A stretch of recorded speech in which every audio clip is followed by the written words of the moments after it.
గంగూరు అనే ఊరిలో సోమయ్య అనే పిసినారి ఒకరుండేవాడు. అతను ఎంతో ధనాన్ని సంపాదించాడు. అయినా ఒక్క రూపాయి కూడా ఖర్చుపెట్టేవాడు కాదు.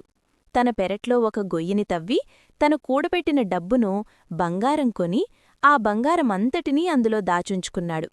రోజూ గొయ్యిని తవ్వడం, బంగారం చూసి మురిసిపోవడం, మళ్లీ ఆ గొయ్యిని మట్టిలో కప్పేయడం జరుగుతుండేది.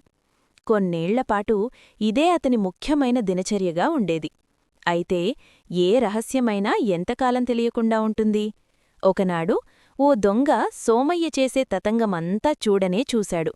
ఆనాటి రాత్రే దొంగ గొయ్యిని తవ్వి మొత్తం బంగారాన్ని ఎత్తుకుపోయాడు.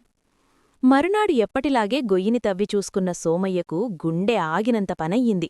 తన కళ్లను కాను నమ్మలేకపోయాడు. ఏదీ, నా బంగారమేది అంటూ నెట్టినోరు కొట్టుకుంటూ లబోదీబోమని ఏడవడం మొదలుపెట్టాడు. అడుగా పోతున్న ఓ పెద్దమనిషి వచ్చి ఏం జరిగిందో అడిగి తెలుసుకున్నాడు. అసలింతకీ నువ్వా బంగారంతో ఏం చెయ్యాలనుకున్నావు? అడిగాడు పెద్దమనిషి.